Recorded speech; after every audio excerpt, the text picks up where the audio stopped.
Hello and welcome to another Everybody Dice mini-cast. This time around we are going to be talking about Betrayal at House on the Hill and Betrayal Legacy.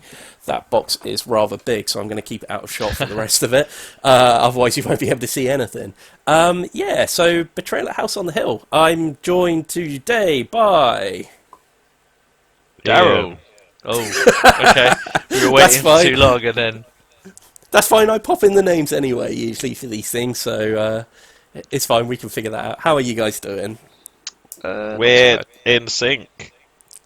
Yeah, oh you my are. god, we've finally become the true lovers that we were meant to be. The fusion has happened. We've performed the Yeah. dance. Unfortunately, every We've time we tried the touched dance tips. before... Oh! Yeah, every time we do that weird dance before, unfortunately, it comes out just like when they do the stupid-looking Go Tanks. Yeah, we get your hairline on my belly. And your beard. Yeah. Oh god, Great what would the bushy name beard. be? Because they tend to just crush the names together, don't they? They do, don't they? Darian. Yeah, Darian's quite a good Darian one, actually works, yeah. Yeah, it does. Yeah. Nice. Earl doesn't work very well. No, not quite so much. Maybe the Earl's the weird one. Anyway, we are talking about Betrayal at House on the Hill and Betrayal Legacy. So there are going to be huge spoilers in this episode, so if you don't want to know anything about Betrayal Legacy, Yummy spoilers. you probably best turn off, probably. But otherwise, we'll be just talking about some of the things that have happened in our game, and we'll just be talking about certain things like that. Anyway, in terms of the game itself, in case you don't know what Betrayal at House on the Hill is, it's kind of a B-movie horror generator, almost, in that you have a book which has loads of kind of like these B-movie horror tropes kind of listed in it, which all have a story behind it. You eventually perform what is known as the haunt, which is when you roll dice, although in Legacy it is a little bit different. And eventually when a certain roll is made on the dice, the haunt happens, you pick a story, and then you play through a story, and you get a whole new set of rules and stuff. It tends to be really difficult, but the thing that's quite interesting is you kind of start just by building the mansion, pretty much. So it's a semi-cooperative game, in that it'll probably end up being one versus all, although sometimes it ends up being all against all, or stuff. Sometimes people get absorbed into teams, sometimes. That's happened a couple of times with me. Yeah, so like sometimes you'll actually start off with one versus all, then the one will slowly start bringing other players into their side, kind of thing. But yeah, building the mansions kind of is a nice, relaxed way of opening the game. Yeah, it's interesting because you always start off with the main hall, don't you? And is it the basement? You've got attic? a basement landing, and you've got the upper landing, and if you bought an expansion, you get the roof as well, Okay, I that's believe. quite cool. So yeah, there's 4 different layers to it. I think in Betrayal Legacy that we've been playing, you get the roof as well. Yeah, I was going to say yeah because So there's been a you've few got things 4. where we've been in the roof. The roof is on fire. Yeah. So essentially what happens is everyone has a character, and they all have a number of stats. And at the beginning, the only thing that's really important is your speed stat, because that determines how quickly you'll move around the house and be able to kind of build up this house. So the idea is whenever you move into a space where there isn't a room, you draw a room tile and you place it there, and you get to orient it whatever way round you want, basically. And things can happen during this phase. You can find items, events can happen, or you can draw an omen, and if you draw a room with an omen, that's when you have to make a haunt roll. And at first it's really easy, like you just have to roll, you get to roll something like 7 dice or something like that, and you simply have to roll a number that's higher than the number of omens that are currently on the board. So at first it's really easy, you just have to get a roll of 1, which it is possible to get a 0 because the dice have blank faces on them. So if you're really unlucky, you can just trigger the haunt straight away, but I don't think that's ever happened to us. No, I don't think- it must be no, really can't hard think of to it. actually do. Yeah, we've had a couple where it's happened early, but we've never had it happen straight away during the first roll. So it gets more and more likely that you're going to trigger the haunt as the game goes on, because you're going to be revealing more and more omens. Your stats can also change during the mansion exploring phase of the game, but you cannot die. If you at any point have to reduce one of your stats down, because you can take physical and mental damage in the game. Two of your stats, your knowledge and your sanity, are affected by basically magic attacks and stuff like that, whereas your speed and what's the other one? Is it Strength? Oh, yeah, it is strength, isn't it? Yeah, Yeah. it is I strength. think so, yeah. Yeah, those two are governed by physical damage, so you have to take numbers off those stats as you get hit through physical damage. If you would drop down to what is the skull icon on your health side and things like that, it just doesn't drop any further. Though it means when the haunt happens and you can die, you're probably going to die fairly quickly. The second part of the game is where it completely changes, because one person usually has to leave the room at this point. Someone going to say something?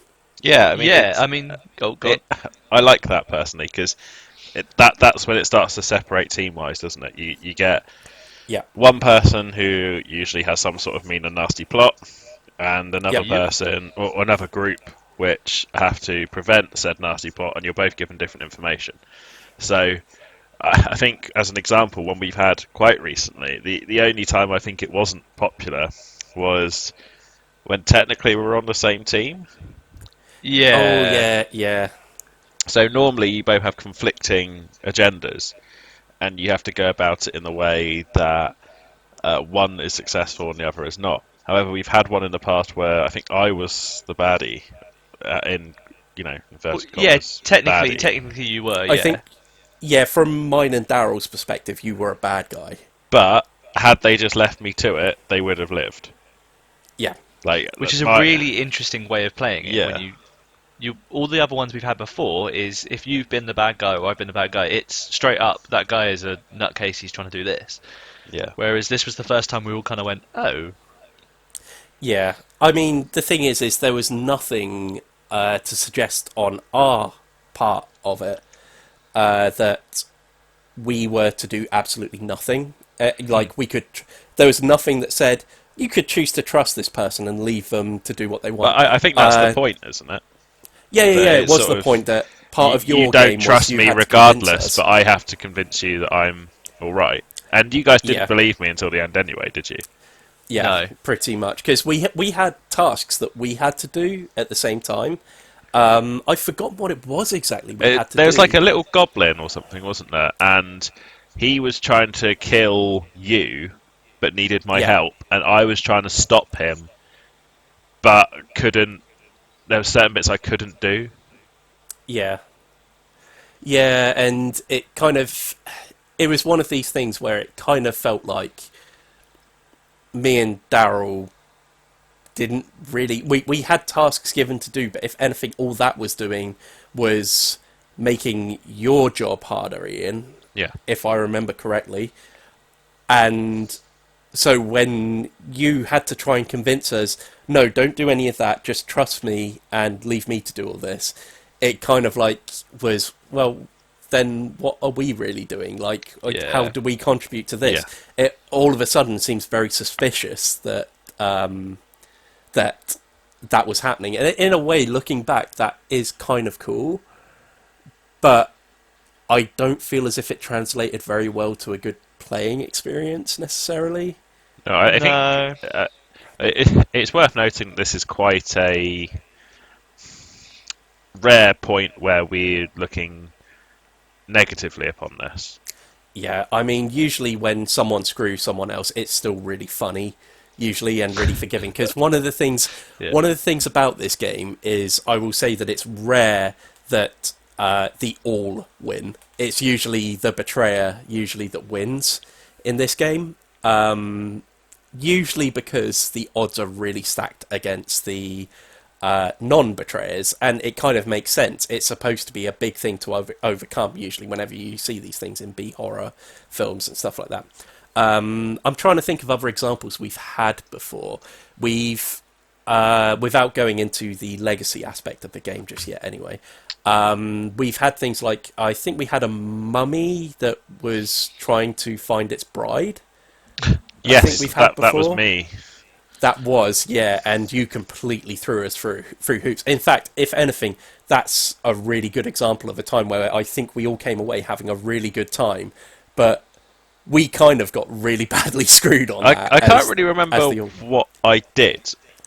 I think you kept saying, like, you kept insinuating that what we were doing was what we were supposed to be doing, whereas what you were actually trying to do was something completely different. I think I kept saying stuff like, "Oh, I need to get," like that's. I sort of going, "Oh, the lift doesn't work, so getting to the roof is going to be hard if I need to do that."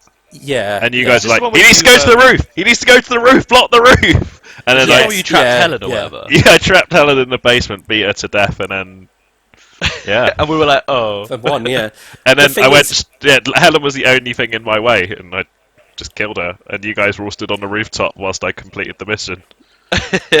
But, I mean, I don't feel like we were salty at the end of that. No, that was funny. I still feel like we came away from that having had a really good time, in spite of that, and that's usually a good indication of this game's kind of got that right. They've got that balance just right. I think it's because of the level of expectation that's on the survivors, I suppose you'd call them, that they're actually not going to survive. And by having that level of expectation, it means you can kind of just have fun with it. On that note, one of the things I always remember in this game was there was one time where I can't remember the scenario exactly, but we managed to get everything we needed to do done as the non-betrayers. All of us died bar one person, and that person managed to escape the house. And then the twist happened of, yeah, that wasn't enough. Because it was only one person that made it out, the police don't believe you, and basically... you're a nut job. You're a nut job. They see it as you've murdered all these people in this house, and you've been thrown in jail. So sometimes, even sometimes when it feels like you've got this, there's rules in there that just snatch it away from you at the end of it. But you're kind of going into this game kind of expecting something like that, so it never feels particularly bad. You know, I don't think people ever feel like they're particularly hard done by the game, I don't think. I don't think I've ever played it and thought, oh, that was stupid, that was OP, that was broken, that ruined my fun. It's only ever been a positive experience, even when I have been completely battered by something. Yeah. The great thing is, as well, is even without going... Again, we'll talk about the Legacy version in a minute, but the regular version, I probably haven't even seen half of the things that have happened in the game, and this game we've played an awful lot. This is what's crazy about this, the fact that you've got like these books, almost... You've got 2 books, haven't you, because you've got the expansion? Yes, yeah. Yeah, and it's absolutely... We've played like what, maybe, I think... Like our little group here, we've played maybe one of the expansion, whereas I don't know how many you've played with other people, but jeez, man, there's so much to it. Yeah, I'm trying to think what other... I know there was definitely a scenario where it turns out the house was on the back of a really large bird, and what? I did not know about this. And basically, there was no betrayer in this game. And everyone had to find parachutes around the house, but there were only so many. So only so many people actually made it out the house by the end of the game. That's so good. I've had that happen before. I've had one with aliens before. That's cool. I know that. There's been things with cults. There's been a werewolf one, I seem to remember from before as well. But any kind of like... B-movie horror trope you can think of, there's going to be something in this game. The Legacy game. Basically, if you don't know what a Legacy game is, although I imagine most people would know by this point, a Legacy game is a game where you have a very personalised experience. You do things like you can name various items throughout the game. You usually name characters as well. You can end up having to tear up some cards. the route you follow as a story, because the idea is from game to game you're following a narrative.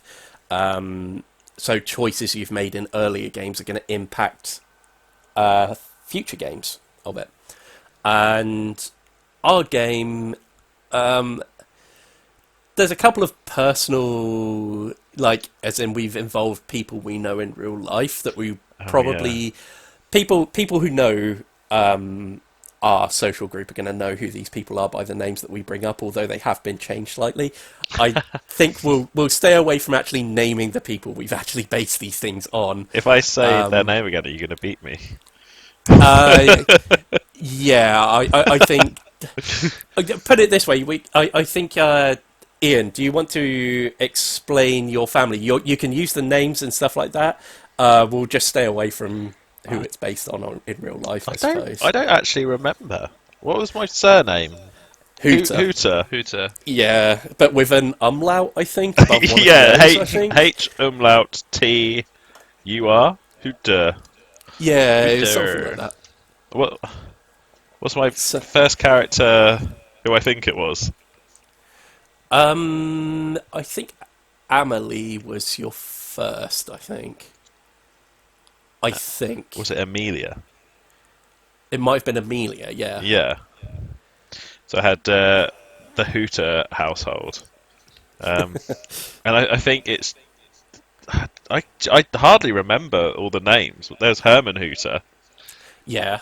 I remember Herman Hooter. He lived till he was like 106 or something like that because he. Did he eat someone to stay alive? Yeah, I think if me your and you, character survives, me and you versus Daryl, and I used a spoon to eat your bones. Oh, the marrow that spoon. did happen at some point. Yeah, that definitely happened at some point. The marrow I don't know whether spoon. that happened in the first game, but that definitely happened. Yeah. I think we figured out that Daryl was going to win unless you ate him. me, and then you would be able to then survive. I think, put it this way, you were on the verge of dying, and I think I was as well. Yeah. And we figured that my character was not going to make it out of this situation regardless. So I killed and ate you. So we allowed Ian to eat me with an item that he'd found, which allows him to cannibalise people, basically. And that then healed you to the point that you were then were able to carry on and finish the game, I believe. Yeah, it gave you extra strength, didn't it? Like an extra buff or whatever. Yeah, something like that. I think it's one of the only time. I think it might be the only time we've had someone actually survive into the next adventure. We've had some where the betrayer has survived into the next adventure, but I think that's the only time that a non-betrayer character in our legacy game has actually survived. I think by eating another person. Right. Yeah. We've all had games we've won though so far. I think we've all had at least a win. Yeah. I know my one. I remember that was when. So my family name is Aston, based on a long story, and yes, there was a game where I had Stone Cold Steve Aston, and he actually betrayed you guys, I believe. Yeah, I think so. Yeah, I think so. Yeah. That was kind of like a culty kind of thing, wasn't it? Where the cult was trying to sacrifice a person, I believe, and it was one of two people that were involved. And as far as I remember, I think I'd already killed Daryl by the end of the game, and Ian decided to take a stab at killing one of the two options and chose the wrong one, I think. Because I think by that point, I think I'd nearly done what I'd needed to do. Which, again, I've forgotten by this point. But either way, I think the game was pretty much lost. So, Ian, I think you just decided to take a punt on one of the two. Yeah, I could have killed chose the wrong one. Either of you, but it was just a case of 50-50 as to who died. Yeah, because I think it got to a point in the game where I think I pretty much had it won. So you guys just had to do something to try it, and it just unfortunately ended up the wrong way. Did not play out very well. Yeah. What other scenarios have we had? We had the little China doll one. That was really good. Oh God, yeah. What, didn't the house start collapsing? There's like a huge hole in the floor, wasn't there? Yeah, and Yeah. I had found like a little china doll, and basically I was possessed by it. And every time I sung or played a rhyme or whatever, I could summon more. And the only thing that was the dolls were scared of the cat, weren't they?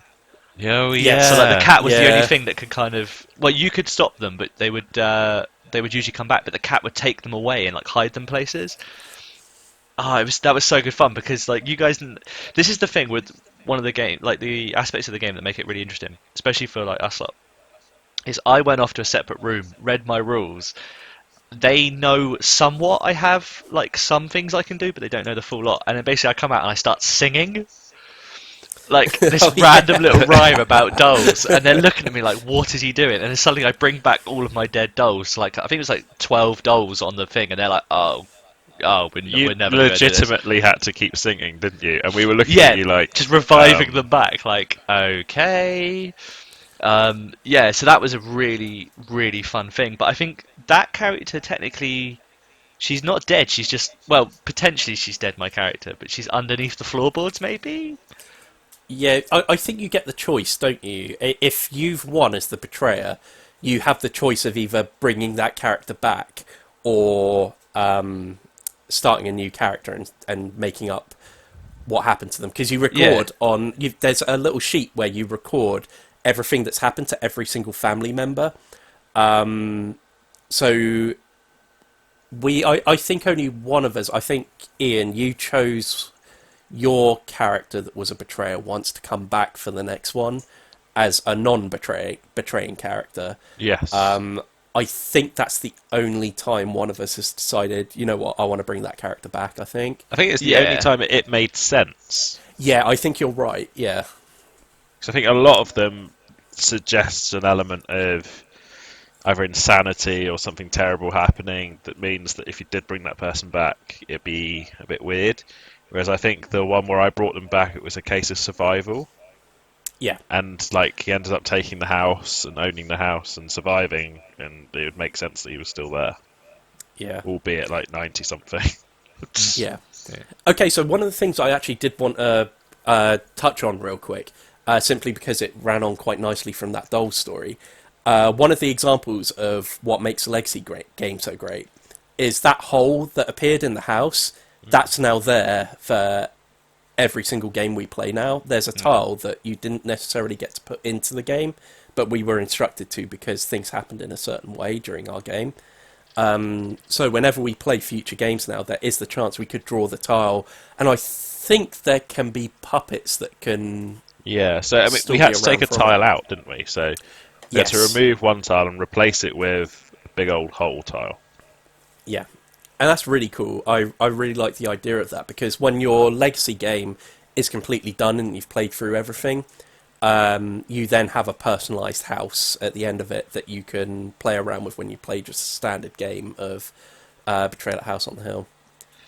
I Yeah. would say the main Um, thing that we kind of found very, I guess, as gamers upsetting to start off with was actually physically tearing up cards or Oh tearing up yeah, tiles, and you just sat there going, I it's mean, like say on it, destroy this card, and you're like, oh, but it's nice quality and I know it's by no means any lesser component than any of the other parts. It's just because we happen to have played our scenarios out that way, we have to get rid of them. And having played the original game, the non-legacy game before, and obviously knowing how important these tiles are because everyone's always looking for like a roof tile or whatever, to then suddenly just completely take that out of the game, tear it up and throw it in the graveyard as such, we're just looking at each other like, I mean, we made Steve do it because it's his game, but you know he's just there like, I yeah. don't want to. Yeah, it was good, very good. Yeah. I think one of the other things I wanted to mention about the legacy game as well is remember there's a stone, isn't there, that we have Oh to yeah, take out of the box. There's meant to be oh something god, we're supposed to recite every single time we take it out the box, and we're only allowed to touch it by the edges of the playing piece or something. yeah. So yeah, there's loads of stuff that it kind of encourages you to do in all future games. I can't remember what our thing was now that we decided we'd chant. Oh, it was something really random, wasn't it? But it's like you can't even look at it. It's written Don't down even look somewhere. at it. Yeah. Anyone that touches it, or like, you kick off at them. Yeah, it's so funny. Yeah. It's just like a little private joke almost. It's amazing.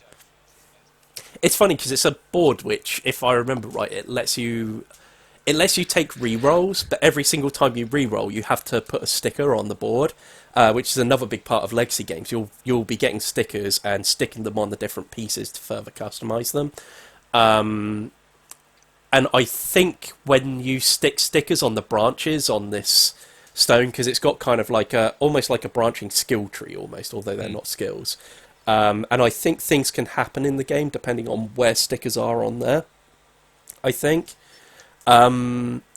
Something else that's kind of neat about the Legacy game is every time someone dies on a space, you have to put a little ghost like sticker on there to say that someone died on this square. But and it affects the haunts and stuff later. Yeah, wasn't it? You got like, if there were certain things like, is there ghosts on here? Because I found one where I got buffed up completely with ghosts when I was the enemy. Yeah, there's so one I've good. got, like one of the things that I've got as one of my character's heirlooms. Yes, of course, yeah. Does sanity damage to people, and if there's ghosts on the tile, it keeps ramping and ramping, which is quite cool.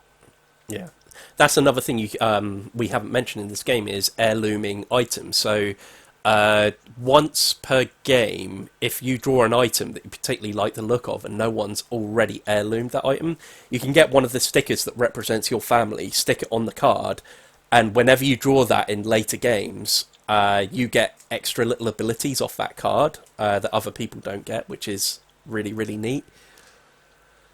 But yeah. I mean, one thing we've... so I'm sort of going along with the actual... like heirlooming and stuff like that. The more you start to do things, you have to turn to this. It's the Bleak Journal, isn't it? It is, yes. And it usually comes with various different like bad things, I guess you could say. There's never been a positive thing I don't think that's come out of it, but we're all waiting to see what's going to happen with these heirlooms, because a lot of the heirlooms you need to use about 3 times. Or trigger the effect 3 times in order to then turn to the Bleak Journal, and I'm just waiting to see what happens to my Boomstick version 2. Like, some of it's even to do with kills, isn't it? Every single time you kill someone with an item, you have to put a sticker on and stuff like that. So by doing certain things over the course of the game, you can trigger different events and stuff, which is really neat. It almost moves board gaming into almost a video gaming kind of territory. Yeah, 100%. It's very much it's a very good RPG, and it's like, in a way, because we could.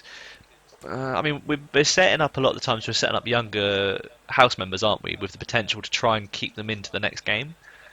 There's been very few that have, I think, apart from Ian's one that aged and a couple of others. But yeah, it's that trying to continue this like legacy of your family and who has the house. Like, if certain people have the house, they get buffs for it. So that's quite a cool thing. Like, I think currently maybe Ian's household has I've got it at the minute. Yeah, you have the house deed. So you know, it's a weird thing that this house has passed between us, all of our families, weirdly, over so many different centuries. And you're just kind of like, well, this could be, you know, there's some really good backstories to this. It's where the original game is essentially a one and done kind of thing. Like, you play the scenario, you're done, you have good fun. This one is more about trying to set up your legacy for later games almost, because obviously where you've got these weapons, you're like, aha, well, this crossbow would be really useful. So if I can heirloom that, next time I pick it up, I get a kill, I get a buff. You know, it's like, it's really interesting. But then obviously it doesn't always work like that. So like, you might draw my crossbow and I might draw your I think that has happened. What is it? Is it silver marrow bone spoon or something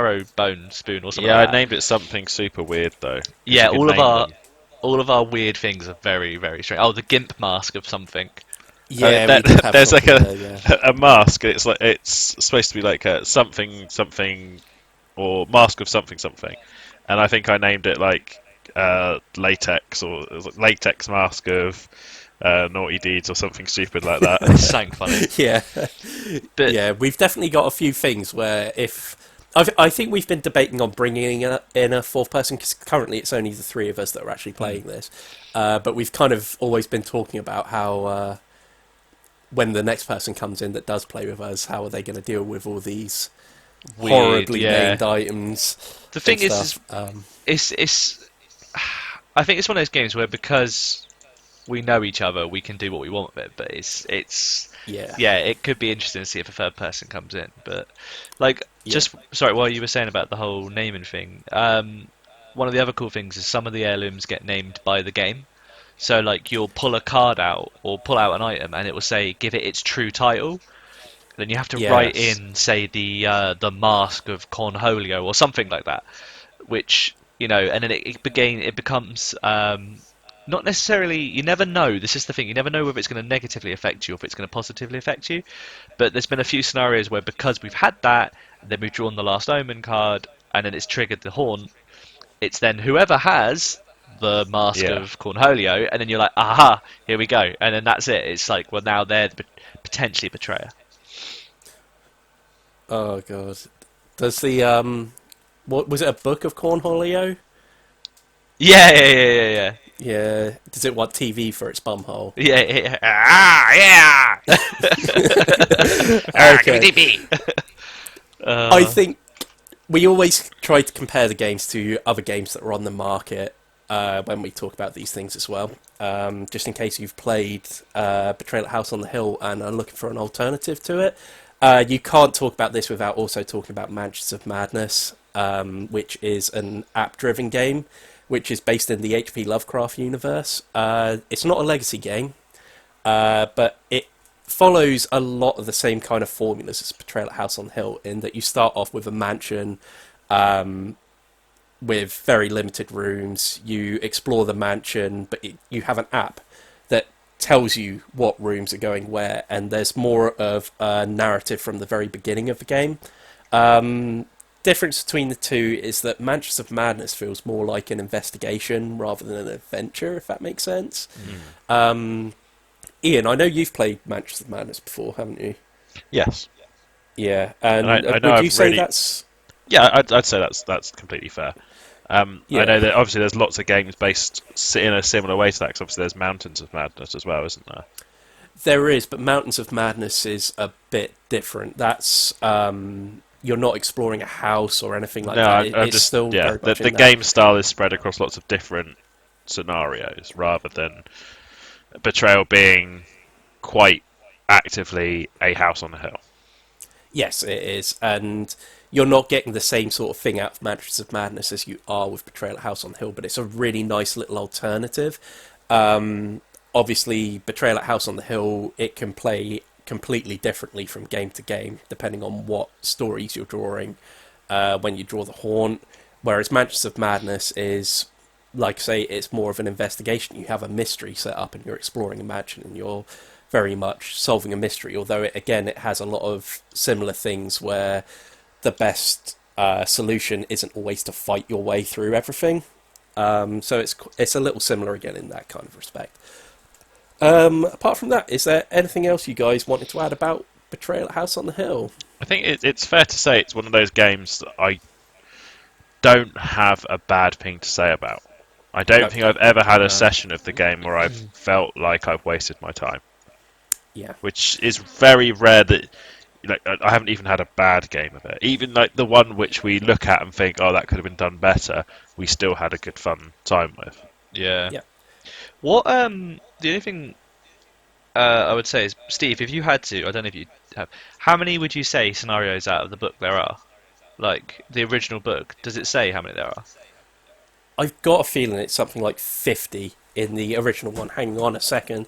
I might be able to have a look real quick. In the original the original box, do you know what? Let's open it up and have a look. Propaganda. Oh my god, live action. In the original one, there are 50. And how many would you say you've played roughly? Maybe probably about 7 or 8 different ones. But then if you get the expansion to it, there are 100. So there's 100 in total. Have you have the expansion. Ever had a double? Yes. You have? I have had a double. Oh, before. wow. I think the reason why I very quickly remembered the one with the bird with the mansion on the back of it is because I've definitely had that one come up twice. That's so random because that's quite an obscure one. It is, and I think it's just one of those things where it was just sod's law that we've had a double come up. I think it's the only time we've ever had a double come up, but yeah. I find it really interesting that, like, yeah, you guys have, like, I mean, you've had this a long time, and yet you still don't play that, like, you don't get to play the whole lot of it, which is, I think, is quite nice. Like, you've only had it maybe, twice the double, once the double, and it's sort of like, there's so much replay value in this game, where the components are all the same. The only difference majorly is it's these books, these kind of driven books, which I think's great. I mean, I don't know, have they stopped support for it, or do you know? Is there intention I don't to think bring there's them any on? need. I don't think there's any need, if I'm perfectly honest. I think even the expansion is really giving you more than you'll ever need, because it's not like you can go in and you can pick which one you're going to do. The game generates. It decides what for happens. you, doesn't it? Exactly, the game decides for you. It depends on how you've picked up omens and what rooms you've triggered the haunt in and stuff like that. That's what determines which haunt you're going to carry out. Yeah. So you don't get to choose that, which means you probably are going to get some doubles in here before you ever play every single one of them, you know. If anything, that is possibly the only thing that I would think may not necessarily appeal to some people. The idea that you simply just have to keep playing this if you want to see everything that's in this game, because chances are you're probably not going to be able to. But that's part of the charm, though, is that you're unlike you don't get to pick the scenario. Spooky stuff happens to you. You don't get to choose the spook. Yeah. I think all I'm saying is if you're one of those people that has to see everything, this game just doesn't work that way. So, but like I say, I think I completely agree with you that is the charm of the game, that the game does decide it for you. I think, having said that, though, it's one of those games where none of us have gone, ugh, I don't want to play that. Do you know what I mean? It's always going to bring you back. Yeah, whenever we have a game night, if someone ever says, let's play Betrayal at House on the Hill, everyone says, yeah, let's play that. And it's not like this game rarely ever comes out. It comes out an awful lot.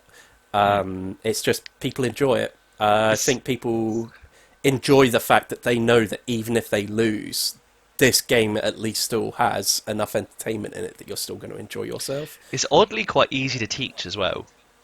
It is. It's very easy to teach. There's really... The only thing that's a bit hard sometimes is if the person that's the betrayer is the person that's playing it for the first time, because it's a bit hard to communicate what all the rules may possibly mean, or if there's something they don't understand, it's hard to communicate to them how they should be playing it. Usually we just go by interpret it how you see fit. So and that we'll just have happened to to work me. around it. Yeah. So the first time I played the game was the Mummy game. Yes.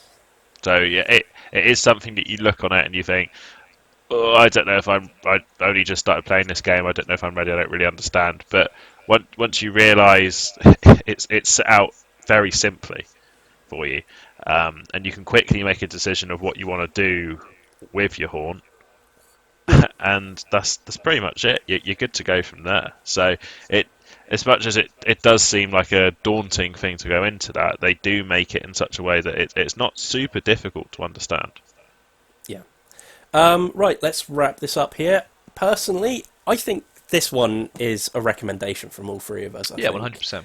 Yeah, it's a brilliant game. Yeah, all of us enjoy this one. If you would like to follow us on social medias, you can do at Everybody Dice on Twitter and on at Everybody Dice Show on Instagram. If you'd like to find all of our stuff in one place, you can find it at everybodydice.com. Apart from that, we hope you're dealing with this quarantine situation as well as you can, and we'll see you all again with one of these real soon. See you guys later. Bye. Bye.